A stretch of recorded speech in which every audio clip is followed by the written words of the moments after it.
Hey, what's up? It's Ben here. Now, this video is mainly for beginners who are looking to dabble in the stock market but hasn't yet started. You might have heard of the name Webull and Robinhood being tossed around before, and that you should start signing up with a broker if you want to invest. That's true. There are many brokers out there, but today I'm going to mainly talk about Webull and Robinhood because a lot of people have been talking about it, and of course there's pros and cons about each of them. I'm going to go over the trading fees, investment options, trading platform, research, and give you an idea of which platform would be ideal for you. Of course, as time goes on, things will change, and if that's the case, I'll update you on that as well. So first things first, if you didn't know, both platforms don't require a minimum deposit, which is good because you can start out with a couple of bucks if you just want to test out these investing apps. Both of them don't charge a commission nor a fee trading stocks, ETFs, or options. So far so good, right? But now here's when things start to change. As for their investment options, Webull doesn't offer fractional shares, but Robinhood does, meaning that you can buy any stock for just $1 if you wanted. In addition to that, Robinhood allows dividend reinvestment, whereas Webull doesn't.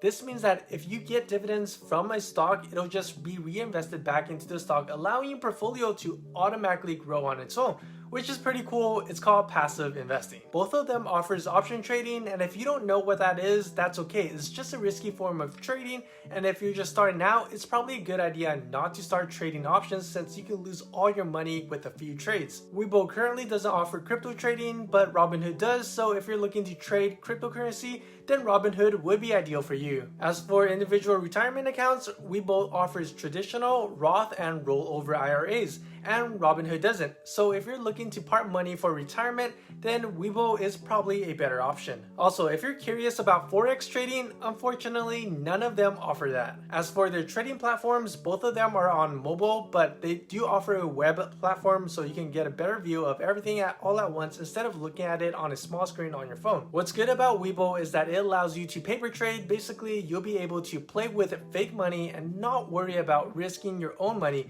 You would think that Robinhood would do something like that as well, but unfortunately, they don't offer paper trading. In addition to that, Webull has a community of users where they can come together and talk about stocks and share their own insight on the platform itself, which is pretty unique. Unfortunately, Robinhood doesn't offer that. But they both offer extended hour trading. Traditionally, the market is open from 9:30 a.m. to 4 p.m. Eastern time. And if you're like me in California, the market will be closed at 1 p.m. So if you wake up late in the morning and have a lot of errands to do, hopefully you can make a trade before 1 p.m. But with extended hour trading, Robinhood users can start as early as 9 a.m. to 6 p.m. Eastern time.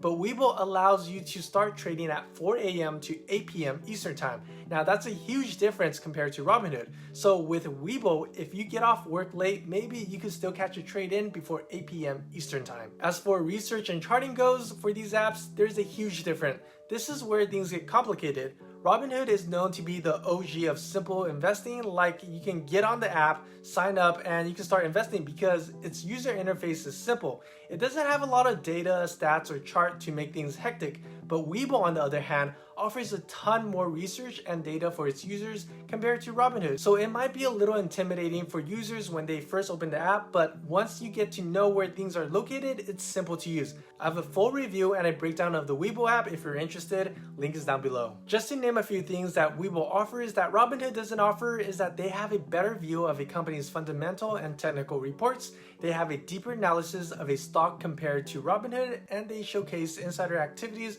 and they also offer a stock screener to help you find stocks easier. Again, because Webull's research is a bit more extensive, it could get a little overwhelming for beginners, but sometimes you also have to know that research is really important if you're planning to invest in a company for the long run. You can't just listen to what others are saying and just blindly invest. That'll cost you a lot of money in the long run, so there's a trade-off to that. Lastly, this may or may not be important to you, but Robinhood does offer a debit card, so that means you can basically use your investment money to buy things. Webull, on the other hand, doesn't offer that. So now, after knowing both of these apps, which one would be ideal for you? This is going to be subjective, but if you like simple stuff and don't have a lot of money to start investing, I think Robinhood would be ideal for you since the main focus here is simplicity, and having the benefit of buying any stock for just $1 is a big plus. Then you can get a taste of how investing feels like. It's pretty much addicting once you see your money grow. But if you're the type that thinks investing is going to be for the long run and want to be more involved with your stocks, then Webull might be a better option for you. They offer more research than Robinhood and also retirement accounts for your retirement. And if you can't make a choice, why not get both to test it out? You can use one of its tools and the other one for its fractional shares, since both of them are free and requires no minimum deposit unless you want to get a free stock from them. And speaking of free stocks, if you do sign up with them, Robinhood offers one free stock and Webull offers another one that could be valued up to $1,600. Links are down below if you're interested. As of now, I mainly use Webull since they offer a Roth IRA and I do use it from time to time. If you're interested in what I invest in or want to know how Webull works in general, feel free to check out my playlist. Link is down below. So if you like this comparison, feel free to give it a like and maybe consider subscribing for more content like this. And I'll catch y'all later.